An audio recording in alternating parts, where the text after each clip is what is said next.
Assalamualaikum warahmatullahi wabarakatuh. Perkenalkan, nama saya Tuti Sumandani, pengawas Dinas Pendidikan Kepemudaan dan Olahraga Kabupaten Pandeglang. Pangkat dan golongan saya adalah Pemuda IK1 3D.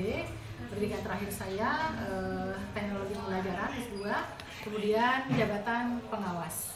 Simak video berbagi praktik baik, cara jitu, perbaiki kualitas pembelajaran melalui budaya redam dan 4P dalam kegiatan PMO di SD Negeri Penggerak Kadubung Bangsa. Di dalam judul yang saya ambil terdapat kata-kata yang perlu dijelaskan, yaitu redam, 4P, dan PMO. Apa itu redam? Redam adalah akronim dari refleksi, diskusi, dan aksi membenahi. Kemudian 4P adalah metode dari refleksi, yaitu peristiwa, perasaan, pembelajaran, dan penerapan. Kemudian PMO adalah Project Management Office. Realisasi dan implementasi kurikulum Merdeka, tuntutan mengajar bagi pendidik semakin tinggi. Saya merasakan itu terjadi di SD Negeri Kadubung 1 yang merupakan daerah saya. Sekolah tersebut adalah sekolah penggerak, di mana di dalam sekolah penggerak itu ada kegiatan yang dinamakan dengan PMO.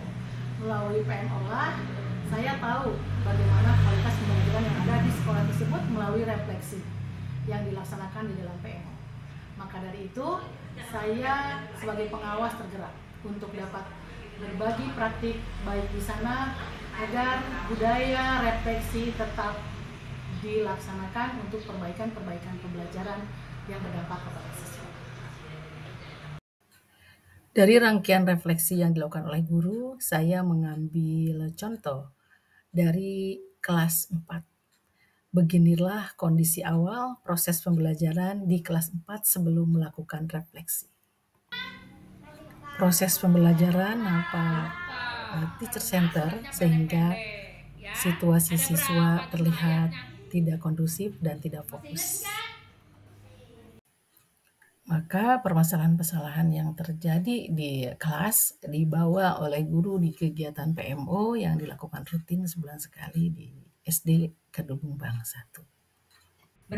Ini adalah kegiatan PMO yang dilakukan oleh Sekolah SD Kadubung 1. Saya sebagai pengawas selalu mendampingi aktivitas yang dilakukan dalam hal ini refleksi pembelajaran di kelas yang menjadikan fokus dalam pembahasan. Kemudian akar masalahnya yaitu peningkatan kapasitas guru. Dalam kegiatan KBM banyak kendala yang saya alami, yaitu dalam kegiatan belajar mengajar. Kayaknya saya merasa gitu ya, dalam kegiatan pembelajaran di kelas 4 ini saya rasa belum. Assalamualaikum warahmatullahi wabarakatuh. Nama saya Nel Nurmala, saya ngajar di kelas 3. Kebetulan siswa di kelas 3 juga ada 29 orang. Nah itu sama tadi permasalahannya. Dan ketika belajar di kelas itu anak-anak tidak kondusif. Nah itu apakah dari sama tadi permasalahannya, apakah terlalu banyak? Apa perasaan ibu ketika proses pembelajaran melihat anak yang kurang aktif, kemudian seperti bosan maunya ya seperti. Jadi ada rasa kecewa gitu. Berarti kurang berhasil dalam pembelajaran. Terima kasih. Iya, terima kasih. Jadi kurang puas ya intinya ya. Oke, sekarang Bu Nali. Anak-anak seperti itu tuh tadi sama ada rasa kesal ya, kesal dalam diri sendiri. Ini kok sampai gak berhasil gitu, kok kayak gini, apa nih permasalahannya, kok bisa sih sampai kayak begini? Jadi tentang situasi belajar anak, karena karakter anak itu berbeda-beda. Nanti dibawa belajarnya di luar, lihat alam atau lihat di ini keliling sekolah, atau bisa juga menggunakan permainan-permainan seperti permainan TTS, tebak-tebakan secara berkelompok. Dari kelas 4 dulu ya, dari Ibu Enah. Penerapan apa yang akan Ibu lakukan? Dari Asmaul Husna, saya insya Allah akan menggunakan aplikasi, salah satunya aplikasi Kahoot, supaya anak-anak itu senang, ceria, dan semangat lagi dalam belajar. Terima kasih. Minat siswa, kemudian melakukan pembelajaran berdiferensiasi yang disesuaikan dengan minat dan bakat atau karakter siswa. Dalam penguatan ini saya memberikan penjelasan Mengapa penting refleksi dilakukan dalam pembelajaran maupun di pasca pembelajaran yang dibawa di kegiatan-kegiatan PMO atau diskusi bersama dengan teman sejawat atau kepala suku. Apa itu refleksi? Yang tadi disebutkan oleh Ibu Bapak itu sebetulnya sudah refleksi. Hanya saja mungkin belum paham sesungguhnya refleksi itu untuk apa. Berarti diri sendiri, ya kan? Pengalamannya, tindakan yang sudah kita lakukan, atau pemikiran yang telah kita lakukan, ini seperti mengambil langkah mundur. Apa yang sudah kita katakan, ya, apa yang sudah kita perlakukan anak-anak kita ketika di kelas, gitu ya, untuk melihat kembali apa yang telah terjadi. Pertama, memahami diri sendiri. Saya dulu nih yang dipahami, jangan dulu memahami peserta didik, kita dulu memahami diri kita sendiri. Dari keberhasilan dan kegagalan. Jadi yang refleksi itu jangan ngeluh aja. Kan ada juga mungkin dari sekian banyak pembelajaran itu yang menariknya. Apa yang ingin direfleksikan? Tadi Bu Ena fokusnya ke pembelajaran, ya. Bu Nelly tadi fokusnya ke karakteristik peserta didik, gitu ya. Pak Uneng tadi fokusnya ke meta.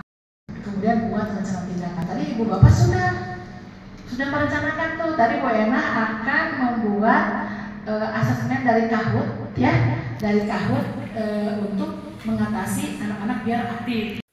Aksi membenahi di sini terjadi perbaikan pembelajaran yang sudah direncanakan melalui kegiatan PMO.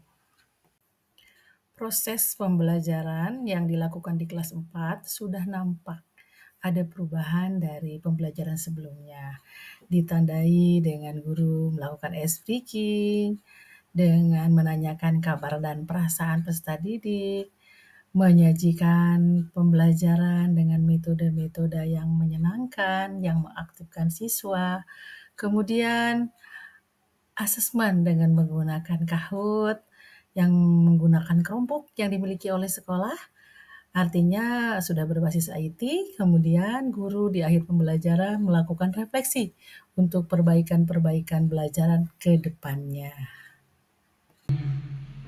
Perasaan yang akan disampaikan setelah Ibu melaksanakan aksi nyata rencana penerapan yang PMO bulan kemarin. Setelah menggunakannya alat peraga tersebut, seperti sudah melaksanakan SPV, sudah menggunakan alat peraga yang sesuai dengan karakteristik anak, dengan hobi anak, dengan situasi belajar anak. Alhamdulillah saya merasa puas sekali. Assalamualaikum warahmatullahi wabarakatuh. Nama saya Naga Nurmala. Saya dari SD Penggerak, SD Kadubung 1. Saya mengajar di kelas 3. Saya sangat terbantu dengan adanya refleksi PMO di 2 bulan ini, karena dengan adanya PMO tersebut dan refleksi tersebut saya bisa menerapkan di kelas pembelajaran dengan efektif, kemudian dikuatkan oleh kepala sekolah dan ibu pengawas. Terima kasih. Wassalamualaikum warahmatullahi wabarakatuh. Assalamualaikum warahmatullahi wabarakatuh. Perkenalkan, nama saya Norida Apriani. Saya kepala sekolah di Sekolah Penggerak SD Negeri Kadubung 1 yang terletak di Kecamatan Manuk, Kabupaten Pandeglang. Saya akan memberikan testimoni kepada pengawas pendamping saya, yaitu Ibu Tuti Sumandani MPD. Terima kasih Ibu atas motivasi sehingga kami termotivasi untuk melakukan inovasi dalam program-program sekolah kami dan program-program guru dalam pembelajaran di kelas, sehingga rapor pendidikan di sekolah kami menjadi meningkat. Terima kasih Ibu. Assalamualaikum warahmatullahi wabarakatuh. Demikianlah video berbagi praktik baik saya yang berjudul Cara Jitu Perbaiki Kualitas Pembelajaran Melalui Budaya Redam dan 4P di kegiatan PMO. Mudah-mudahan bermanfaat. Terima kasih. Assalamualaikum warahmatullahi wabarakatuh.